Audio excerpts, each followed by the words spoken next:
हमारा first paper complete हो गया जो काव्य से संबंधित था, रीतिकार से संबंधित था। आप लोग अपना रिवीजन जारी रखिए वरना भूल जाओगे।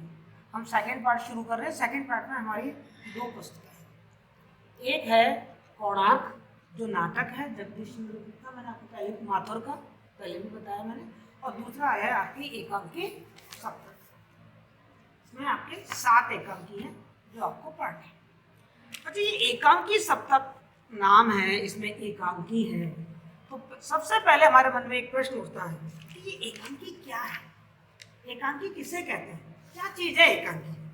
तो मोटे रूप से यदि आप समझना चाहो ना, तो जब हम किसी भी साहित्य की बात करें, किसी भी लिटरेचर की बात करें, चाहे वो हिंदी हो चाहे वो अंग्रेजी हो, अभी हम हिंदी की बात कर लेते हैं, तो हिंदी का जो साहित्य है उसे मुख्य रूप से हम 2 भागों में बांट सकते हैं, एक गद्य और एक पद्य। ठीक है, तो हमने जैसा फर्स्ट पार्ट में क्या पढ़ा, पद्य, पद्य मतलब कविताएं पढ़ी, और दूसरा जो हम पार्ट बता रहे हैं साहित्य का वो है गद्य।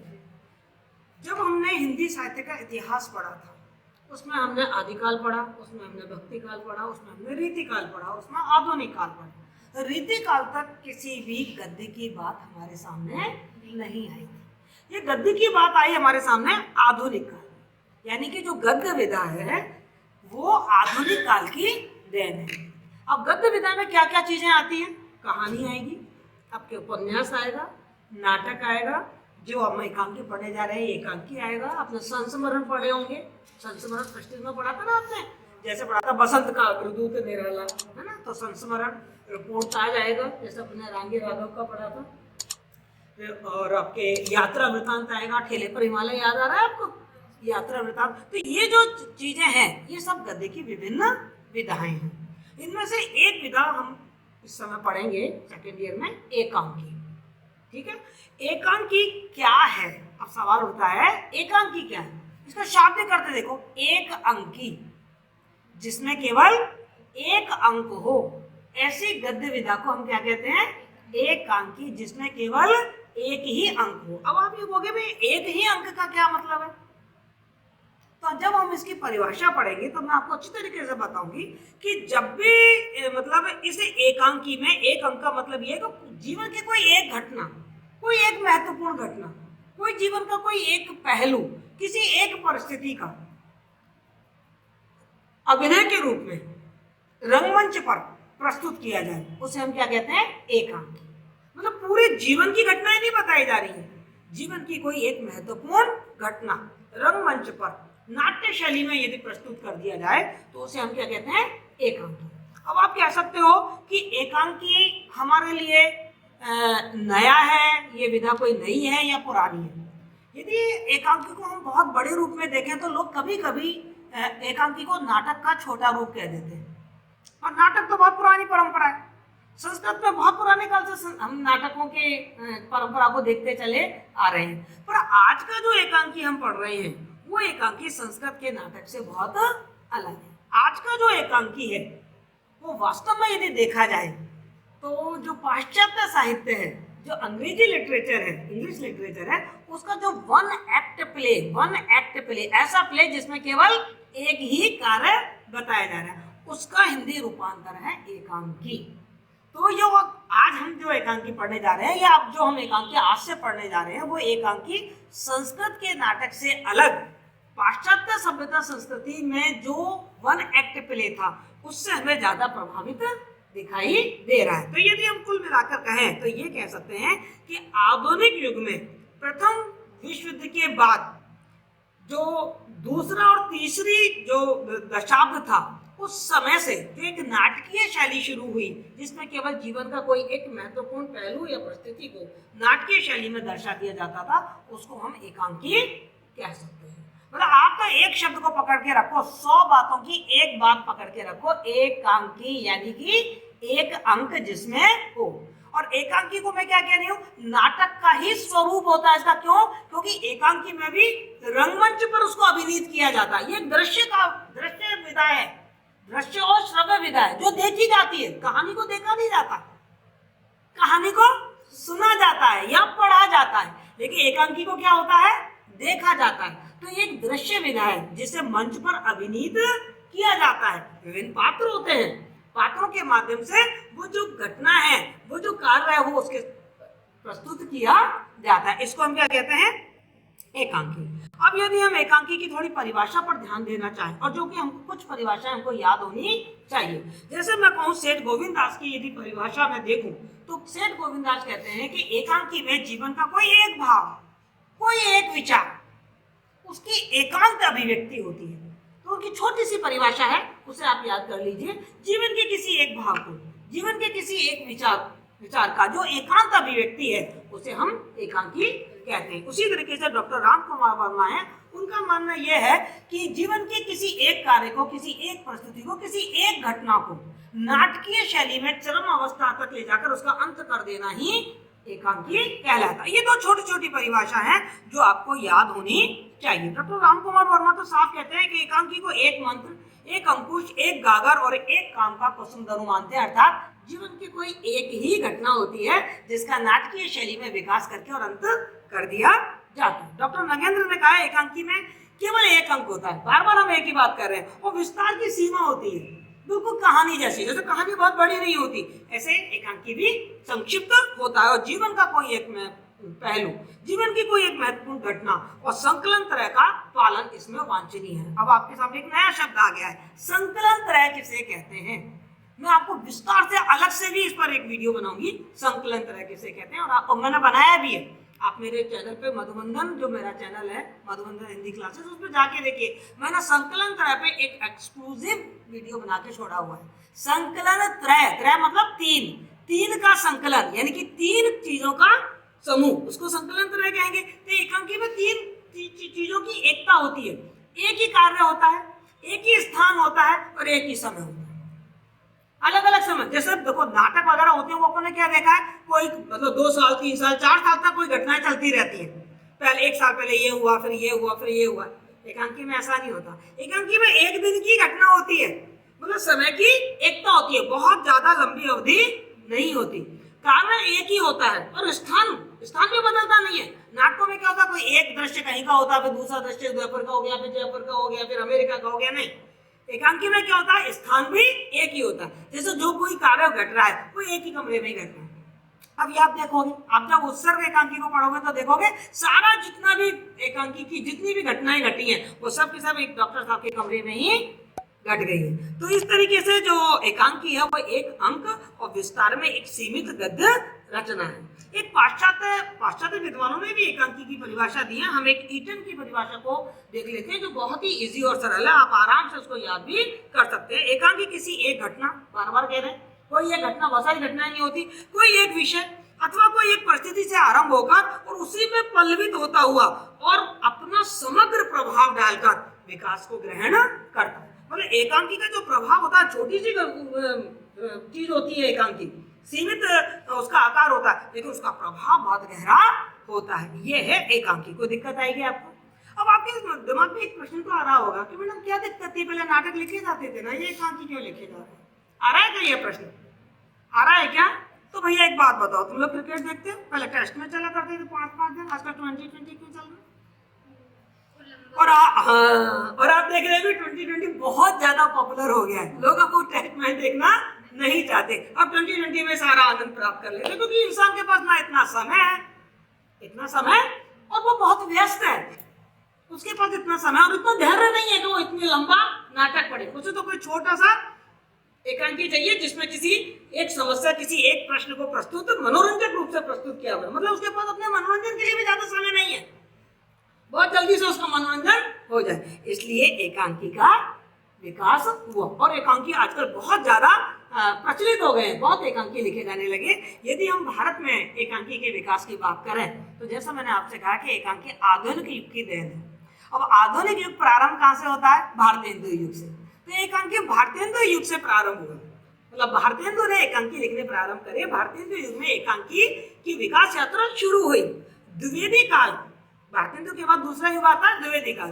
द्विवेदी काल में यह एकांकी है वो शिल्प की दृष्टि से एक कदम और आगे बढ़ा और प्रसाद युग में एकांकी बहुत विस्तृत हो गई। हमारे हिंदी साहित्य में एकांकी और नाटक की जो यात्रा है ना, वो साथ साथ चली है। संस्कृत नाटक की बात छोड़ दें, यदि हम हिंदी नाटक की बात करें तो हिंदी नाटक और एकांकी दोनों साथ साथ चले हैं। भारतीय युग से साथ साथ चले, द्विवेदी युग में थोड़ा उसका विकास हुआ, शिल्प की दृष्टि से उसमें काफी नई चीजें हमें देखने को मिली, और प्रसाद युग में बहुत एकांकी और नाटक लिखे गए। और प्रसाद उत्तर मतलब प्रसाद के बाद, मैं प्रसाद का नाम ले रही हूँ तो किसका नाम आ रहा है? जयशंकर प्रसाद। जयशंकर प्रसाद के समय में एकांकी का बहुत उत्कर्ष, बहुत ज्यादा विकास हुआ, और उसके बाद एकांकी ने काफी मैच्योरिटी, काफी परिपक्वता प्राप्त की। ठीक है, यदि हम एकांकी के प्रकारों के बात करें तो हम देखते हैं हमारे यहाँ जो एकांकी मिलते हैं, सामाजिक एकांकी मिलेंगे जिसमें समाज की कोई समस्या को लेकर आपके सामने कोई एकांकी, कोई कथा रख दी गई है, कोई एकांकी रख दिया गया है। कोई भी सामाजिक समस्या है, जैसे मान लो नारी की कोई समस्या है, कन्या भ्रूण की कोई समस्या है, कोई भी ऐसी एक समस्या लेके तो सामाजिक एकांकी कहेंगे।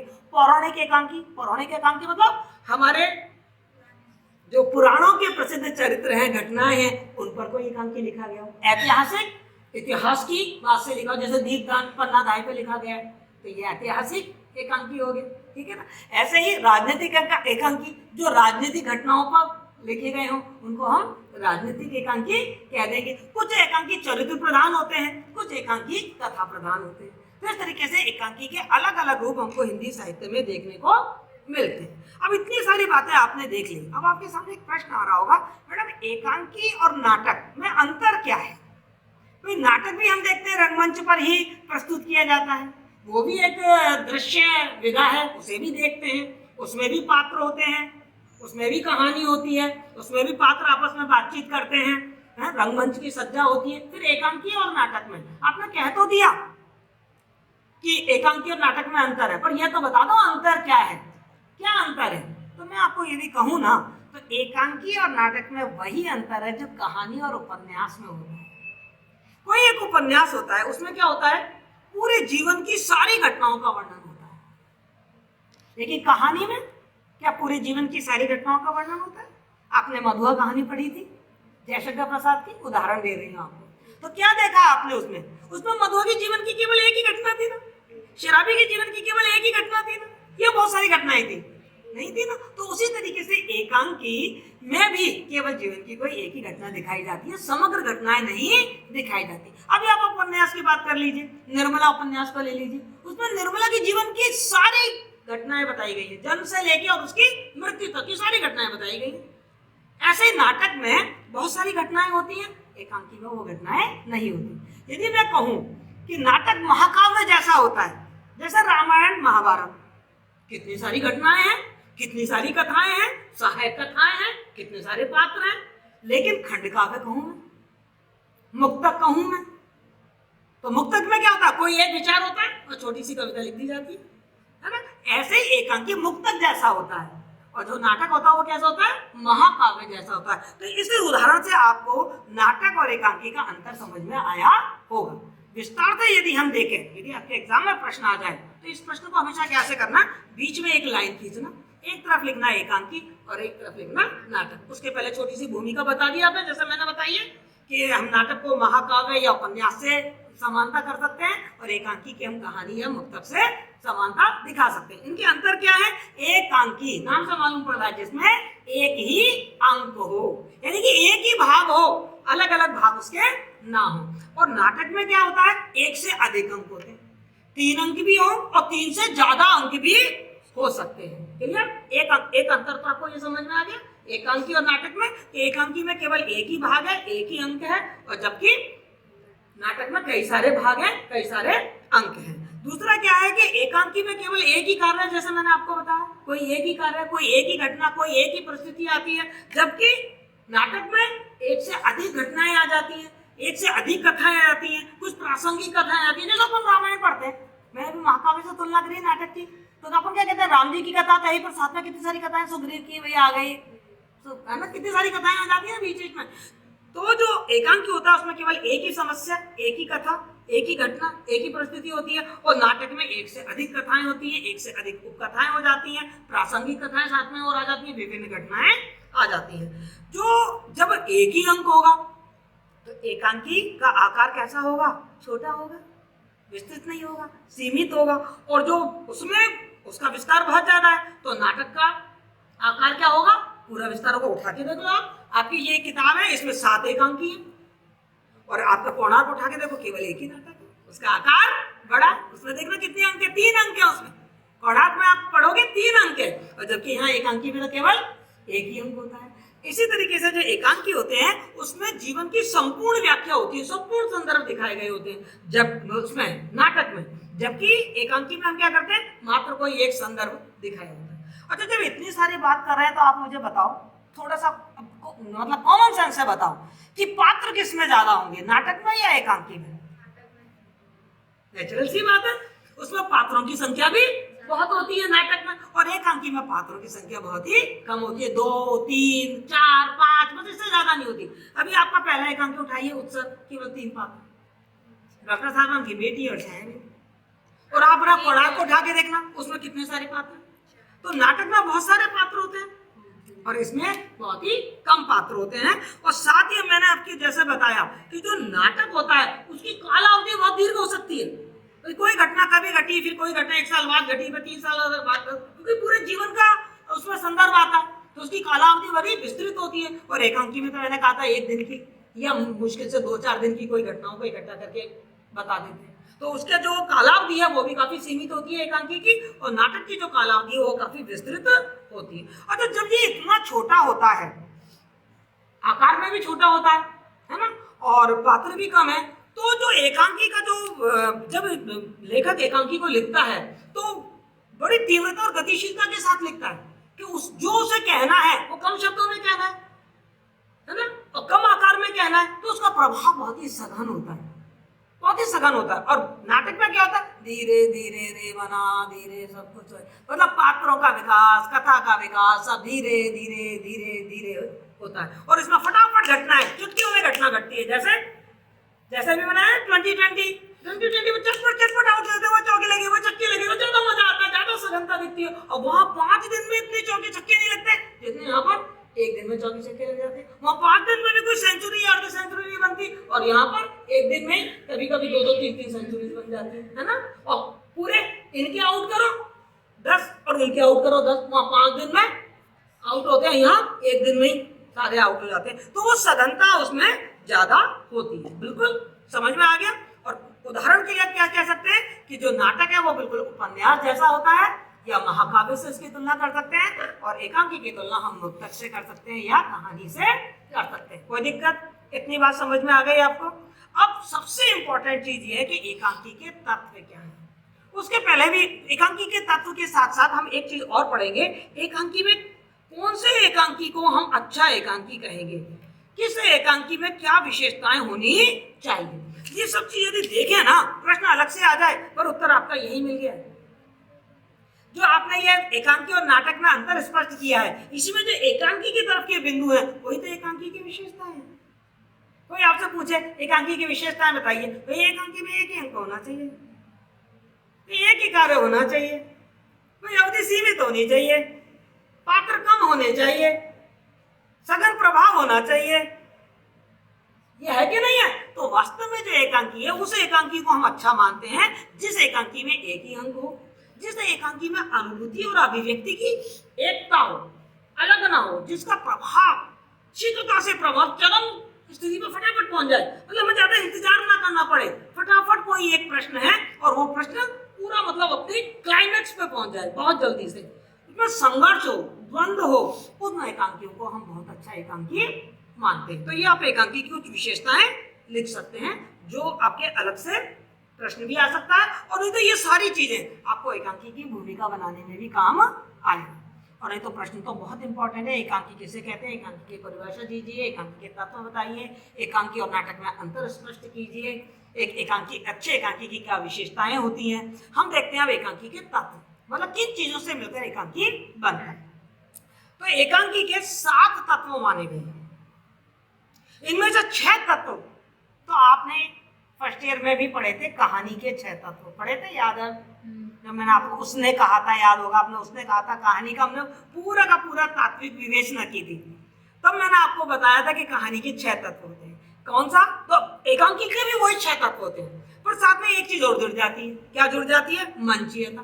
क्योंकि कहानी को हम दृश्य कथा की तरह नहीं देखते, दृश्य विधा की तरह नहीं देखते। कहानी को मंच पर मंचित नहीं किया जाता, कहानी को क्या किया जाता, पढ़ा जाता है या सुना जाता है। और इसमें क्या करते हैं, एकांकी खेला जाता है, एकांकी दिखाया जाता है। तो एक तत्व इसमें और जो था मंच।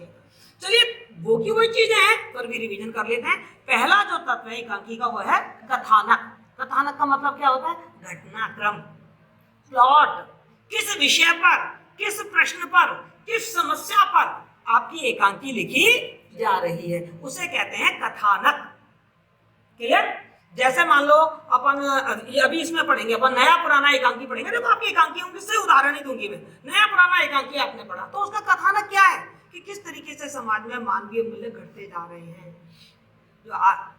जो अपेक्षाकृत जो आधुनिक युवक हैं या युवतियां हैं, आधुनिक जो व्यक्ति हैं, नए युग के जो व्यक्ति हैं, वो थोड़े बेईमान से होते जा रहे हैं। लेकिन प्राचीन पुराने समय के व्यक्ति हैं वो अभी भी मानवीय मूल्यों को बचाए रखे, अभी भी वो सच्चाई और ईमानदारी पर चलते हैं। ये प्लॉट इसका है। इसको लेकर उन्होंने एक घटना बना दी, एक घटना बना दी कि किस तरीके से एक लेडी होती है, उसके पास कुछ जेवर है, वो विश्वास करके उनको उन जेवरों को रख देती है, और जो उसी का छोटा भाई है वो उन जेवरों से बेईमानी करने की बात करता है, लेकिन वो वापस उन जेवर को लौटा देते हैं। तो इस तरीके से जो घटना बनाई है उसे हम क्या कहते हैं, कथानक। क्लियर? समझ में आ गई बात? इस कथानक में, एकांकी में कथानक के हम तीन देखते हैं। एक तो कथा कैसे शुरू हुई, देन कैसे संघर्ष चला, और देन फिर उसका कैसे क्लाइमैक्स पे पहुंचा और वो खत्म कर दिया। ठीक है? दूसरा जो पात्र वो है तत्व है एकांकी का, वो है पात्र और चरित्र।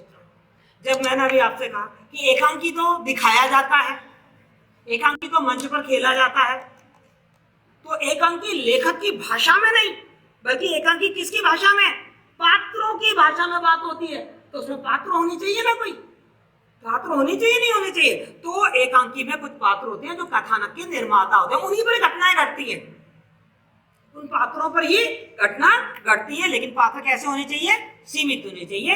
इसमें पात्रों का चरित्र चित्रण बहुत विस्तार से नहीं आता, केवल उनके चरित्र का उद्घाटन दिखा देते हैं, बस केवल संकेत दिखा देते हैं कि ये व्यक्ति ऐसा है। बहुत डिटेल से उनका चरित्र हमें देखने को नहीं मिलता। क्यों? क्योंकि सीमित आकार है, संक्षिप्त है, इसलिए हमें उनकी पूरी गहराई से उनके चरित्र की बात नहीं मालूम पड़ती है। लेकिन हाँ, संकेत उनके चरित्र, उनकी विशेषताओं की, चारित्रिक विशेषताओं के हमको मिल जाते हैं।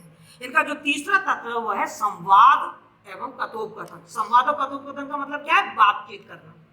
अब यदि पात्र आपस में बातचीत नहीं करेंगे तो आपको मालूम कैसे पड़ेगा क्या घटना घट रही है, क्या समस्या है, क्या विषय है, क्या भाव है? तो जो पात्रों की आपस की जो बातचीत है उसी से ही पूरी कथा आगे बढ़ती है। लेखक अपनी तरफ से कुछ नहीं कहता, जो भी लेखक को कहना होता है वो क्या कहलाता है, अपने पात्रों के माध्यम से कहलवाता है, खुद नहीं कहता है, बल्कि पात्रों की। जैसे डॉक्टर साहब उत्सर्ग एकांकी पढ़ोगे तो कुछ बात डॉक्टर साहब के माध्यम से कहलवाई है, कुछ बात छाया देवी के माध्यम से कहलवाई है, कुछ बात डॉक्टर साहब की बेटी के माध्यम से कहलवाई है। तो पात्रों के माध्यम से ही कथाएं कही जाती हैं। तो अब संवाद कैसे होने चाहिए, पात्रों के अनुकूल होने चाहिए। मतलब यदि नाटक में पात्र डॉक्टर दिखाया गया है, पढ़ा लिखा व्यक्ति दिखाया गया, और उसको गवई भाषा बोलते दिखाया जाए तो क्या आपके गले उतरेगा? गाँव की भाषा बोले और गांव का ठेठ किसान और उसको इंग्लिश में बात करते हुए दिखाया जाए तो क्या आपके गले उतरेगा? तो जो संवाद है वो कैसे होने चाहिए, पात्रों के अनुकूल होने चाहिए, कथा वस्तु के को विकसित करने वाले होनी चाहिए। जैसे अपन जब एकांकी देखते हैं या पढ़ते हैं तो हमको लगता है ना, हाँ आगे क्या हुआ, हाँ आगे क्या हुआ, एक जिज्ञासा कथा तो होता है ना। तो जो संवाद है वो ऐसे होने चाहिए जो कथा को आगे बढ़ाते चले जाएं। संक्षिप्त हो, बहुत बड़े बड़े यदि वाक्य रख दिए, संवाद रख दिए, तो जो एक्टिंग कर रहे हैं उन्हीं के लिए बड़ा भारी पड़ जाएगा। इतने बड़े बड़े संवाद कैसे याद करेंगे? और दूसरे उनने बोल भी लिया रटका, तो सुनने वाले जो देखने वाले हैं उनको वो संवाद इतनी समझ में नहीं आएंगे। तो संवाद कैसे होने चाहिए, छोटे होने चाहिए, चुटकुले होने चाहिए, स्वाभाविक होने चाहिए। चौथा जो तत्व है एकांकी का वो है देश काल। देश काल का मतलब है कौन सा समय और कौन सा स्थान। जो एकांकी में घटनाएं घट रही हैं, जो उसकी समस्या है, जो उसका विषय है, वो कौन से स्थान पे घट रहा है, जंगल में घट रहा है, खेत में घट रहा है, कमरे में घट रहा है, स्कूल में घट रहा है, स्कूल की किसी कक्षा में घट रहा है, और कुछ समय में घट रहा है, सुबह है, शाम है, रात है, या गुप्त काल है, या मौर्य काल है, या आधुनिक काल है, कौन सा काल है, उसको कहते हैं देश और काल। तो जो घटनाएं होती हैं वो वो घटनाएं तो कथानक का निर्माण करती है और देश काल उस कथानक को ज्यादा विश्वसनीय बना देता है। अभी जैसे आपने कोई एकांकी लिखा और वो एकांकी मान लो आपने चाणक्य पे कोई एकांकी लिखा, अब आप इस वाले कमरे में उस चाणक्य के एकांकी की दिखा दो तो आपको लगेगा क्या? अरे आप चाणक्य की बात दिखा रहे हो तो मौर्य काल जैसा आपको पूरा जो रंगमंच पे जो सज्जा है वो कैसी करनी पड़ेगी और उनकी वैसी वेशभूषा होगी। आप पैंट शर्ट और टाई पहन के दिखा सकते हो क्या चाणक्य को? कि पैंट शर्ट पहना दो, सूट पहना दो, टाई पहना दो, दिखा सकते हो? नहीं दिखा सकते ना। या आज की शिक्षा व्यवस्था पे आपने कोई एकांकी लिखा स्टूडेंट में और उस स्टूडेंट को आप धोती कुर्ता पहन के दिखा दो, इज इट पॉसिबल? नहीं ना। तो ये जो सब चीजें होती है वो उस कथानक को ज्यादा विश्वसनीय बना देती हैं और यही उसके देश काल का निर्माण करती है। पांचवा जो तत्व है भाषा और शैली।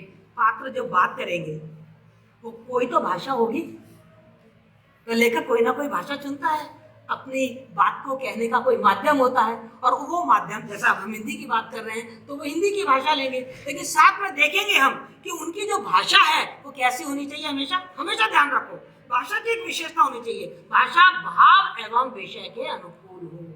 यदि वैज्ञानिक कोई समस्या ली है तो फिर उसके शब्दावली में कैसे शब्द आएंगे? विज्ञान से संबंधित शब्द आएंगे। अभी आप देखना, जब आप उत्सर्ग एकांकी पढ़ोगे तो इसमें एक डॉक्टर की बात है, डॉक्टर ने एक मशीन का आविष्कार किया है ना, तो फिर वो डॉक्टर तो वैज्ञानिक शब्दावली बोलेगा या नहीं बोलेगा? जैसे इसमें एपरेटस नाम आ रहा है तो भाषा शब्द क्या है? वो बिल्कुल विषय के अनुकूल है या नहीं है? तो इस तरीके से जो भाषा हो वो पात्रों के और विषय के अनुकूल होनी चाहिए। साथ ही शैली, आप एकांकी में कोई सी भी शैली की विशेषताएं अलग हो सकती है, पर एकांकी की एक ही शैली हो सकती है, नाटकीय शैली। आपस में बातचीत करेंगे, नाटक के रूप में काम करेंगे, अभिनय करेंगे, तो उसकी शैली कैसी होगी? अभिनयात्मक नाटकीय शैली होगी। और हाँ, उस शैली में ये हो सकता है कि काव्यात्मकता हो, कोई पात्र कविताओं की तरह बोल रहा है, वो कवि है मान लो, तो ज्यादातर कवि कविता की भाषा में बात करेगा, है ना। कोई मान लो उसमें ऐसी कोई समस्या का वर्णन किया गया तो व्यंग्यात्मकता हो सकती है, पर शैली उसकी कैसी होगी? नाटकीय शैली ही होगी। उद्देश्य, छठा तत्व है उद्देश्य। बेटा दुनिया में कोई भी काम बिना उद्देश्य के तो होता नहीं। अब लेखक भी जब कोई अपना एकांकी लिखता है तो वो किसी उद्देश्य को लेके ही लिखता है ना। एक उद्देश्य हो सकता है कि मनोरंजन करें हम, लेकिन इसके साथ ही साथ एक उद्देश्य ये हो सकता है कि हम समाज की किसी समस्या, समाज के किसी विचार को, किसी तत्व को हम लोगों के सामने प्रस्तुत करें, कोई प्रश्न खड़ा करें और लोगों के मन में हलचल मचा दें, इस प्रश्न का क्या जवाब होना चाहिए, उनके अंदर कौतूहल मचा दें कि उनको लगे कि हाँ इसका समाधान तो होना चाहिए, भाई ये समाधान तो बहुत ही जरूरी है। तो उद्देश्य मतलब कला का आस्वादन करना, मनोरंजन करना, ये तो इसका उद्देश्य ही है, पर समाज के किसी विषय के प्रति कोई चेतना, कोई जागरण पैदा करना भी इस एकांकी का उद्देश्य हो सकता है। तो ये 6 उद्देश्य तो हमने कहानी के भी पढ़े थे, लगभग इसी तरीके की बातें थी उसमें। और 7वां जो इसका तत्व है वो है मंचीयता। मंचीयता का मतलब यह है रंगमंच पर प्रस्तुत करने योग्य, वरना वो एकांकी कहाँ रहेगा। यदि किसी एकांकी को रंगमंच पर एक्ट नहीं कर सके तो फिर वो एकांकी थोड़ी, फिर तो वो कहानी बन के रह जाएगा। तो जब लेखक अपनी एकांकी को लिखता है तो वो इन बातों का ध्यान रखता है कि मैं ऐसी घटनाएं, ऐसे दृश्य, ऐसी कल्पनाएं डालूं जिसे मंच पर दिखाया जा सके। अब समुद्र में आग लगा दी, मंच में कैसे दिखाओगे? कहानी में तो कह सकते हो आप, लेकिन मंच पर कैसे दिखाओगे? नहीं दिखा सकते ना। फिर उसके लिए कुछ संकेत काम में लेने पड़ते हैं। तो फिर लेखक क्या करता है? कुछ रंग संकेत अपने एकांकी में देता रहता है। आपने देखा होगा जब आप एकांकी पढ़ते हैं तो ब्रैकेट में कुछ लिखा रहता है ना, कि मतलब उसमें अभिनेताओं के लिए भी निर्देश होते हैं कि अभिनेता ऐसे मुस्कुराते हुए बोला, क्रोधित होते हुए बोला, और या फिर ब्रैकेट में आप देखते रहते हैं वहां एक तस्वीर रखी है, स्टूल रखा है, एक पलंग बिछा हुआ है, मध्यम रोशनी है, ऐसे करके ब्रैकेट में लिखा होता है, उनको कहते हैं रंग निर्देश। यदि ये रंग निर्देश नहीं देंगे तो फिर जो डायरेक्टर होगा, अब ये तो लिख के चले गए अपने एकांकी को, अब मान लो मुझे इस एकांकी को दिखाना है, बिरला ऑडिटोरियम के रंगमंच पे दिखाना है, तो मैं कैसे दिखाऊंगी? जब उस एकांकी को पढ़ूंगी और उसके रंग निर्देश देखूंगी, उस रंग निर्देश के हिसाब से रंगमंच की सज्जा करूंगी और उसी रंग निर्देश के हिसाब से जो अभिनेता है, जो एक्टर है मेरे, वो उसी तरीके के भाव अपने चेहरे पर लाएंगे, उसी तरीके से चीखते हुए, तो फिर वो अभिनेता पात्र क्या होगा? चीखते हुए बोलेगा, मुस्कुराते हुए तो मुस्कुराते हुए बोलेगा। तो इस तरीके के रंग निर्देश और रंग संकेत देना भी किसी भी एकांकी का एक इम्पॉर्टेंट तत्व है। तो आज मैंने आपको एकांकी के तत्व समझाए, है ना, और एकांकी के प्रकार बताए, नाटक और एकांकी में क्या अंतर होता है, एकांकी की परिभाषा, एकांकी का विकास कैसे हुआ हमारे हिंदी साहित्य में, ये सब कुछ मैंने आपको समझाने की कोशिश की है। बिना इसको समझे आप किसी भी एकांकी को समझ नहीं पाएंगे, क्योंकि आपके परीक्षा में प्रश्न कैसे आएंगे ये समझना आपके लिए जरूरी है। देखो, आपके एक प्रकार के प्रश्न तो डायरेक्ट यही आएंगे, एकांकी किसे कहते हैं, एकांकी की परिभाषा दे दीजिए, एकांकी के तत्व कौन कौन से होते हैं विस्तार से समझाइए, एकांकी और नाटक में अंतर स्पष्ट करिए, एक अच्छे एकांकी की क्या विशेषताएं होती हैं, हिंदी साहित्य में एकांकी के विकास की क्या यात्रा रही है उसे समझाइए। एक तो ये प्रकार है प्रश्नों का। और दूसरा क्या है कि आपके जो 7 एकांकी हैं, इन एकांकी में से आपके प्रश्न आएगा, उत्सर्ग एकांकी को एकांकी के तत्वों के आधार पर उसकी समीक्षा कीजिए। अब यदि आपको एकांकी के तत्व ही नहीं मालूम है तो उनकी समीक्षा कैसे कर देंगे? तो ये तत्व है 7, इनके आधार पर हम उस एकांकी की क्या करेंगे, समीक्षा करेंगे। हाँ, इसका कथानक ये है, हाँ इसमें ये पात्र है, हाँ इसमें ये रंग निर्देश है, इस आधार पर ये सफल है, इस आधार पर ये सफल नहीं है। इन 7 आधारों पर हम उस एकांकी को कसेंगे। तो इस तरीके से हर एकांकी की हमको तात्विक समीक्षा करनी होगी। और एक प्रश्न तो ऐसा आएगा ही आएगा, लिख के रख लो, एक प्रश्न ऐसा जरूर आएगा कि किसी भी एकांकी का जो नायक होगा, जो मुख्य पात्र होगा, उसका आपसे चारित्र्य विशेषताएं पूछ ली जाएंगी। तो आ गया पात्र वाली बात। कोई एक प्रश्न ऐसा जरूर आएगा जिसमें किसी भी एकांकी का आपसे पूछेंगे इसका उद्देश्य बताइए, मूल संवेदना बताइए। कोई भी ऐसा एकांकी आएगा उसके कहेंगे कि क्या ये एकांकी अभिनेता या मंचयिता की दृष्टि से सफल है। तो आपको ये सब इसमें बताना पड़ेगा। इस एकांकी शीर्षक की सार्थकता पर अपने विचार प्रकट कीजिए, क्या इस एकांकी का शीर्षक सार्थक है। इस तरीके के प्रश्न आपके आएंगे। तो एक मूल चीज आपकी बन गई। अब जब हम कल से एकांकी पढ़ना शुरू करेंगे तो हमें एकांकी का कथानक मालूम होना चाहिए, हर का क्या घटनाक्रम है, हर एकांकी का हमें पात्र मालूम होने चाहिए कि उसमें कौन कौन से पात्र हैं, उनके क्या नाम है, उनकी क्या विशेषताएं हैं, कौन ईमानदार है, कौन डिवोटेड है, कौन प्रेमी है, कौन घृणा करता है, कौन मेहनती है, कौन परिश्रमी है, ये आना चाहिए। फिर देश काल, हर एकांकी का हमें मालूम होना चाहिए, कौन सा समय है, कौन से स्थान पर घटित हुई घटना है। फिर भाषा शैली, हर एकांकी की हमें भाषा शैली मालूम होनी चाहिए, इसकी भाषा क्या है, शब्दावली कैसी है।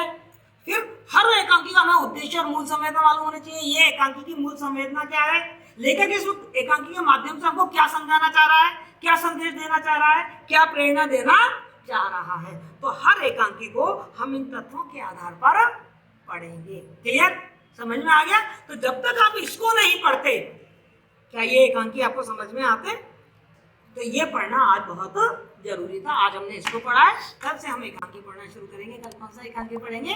उत्सर्ग। तो सबसे पहले हमें एकांकी का कथानक, मैं आपको हर एकांकी का कथानक कहानी के रूप में सुनाऊंगा, बताऊंगी क्या पात्र है उसके, क्या क्या घटनाएं उसमें घट रही है। यदि कहानी के रूप में आपको वो कथानक उसका याद हो जाता है तो फिर आपके लिए प्रश्नों के उत्तर देना बहुत आसान हो जाता है। क्लियर बेटा? क्योंकि कहानी हमको जल्दी याद हो जाती है। ठीक है, ओके।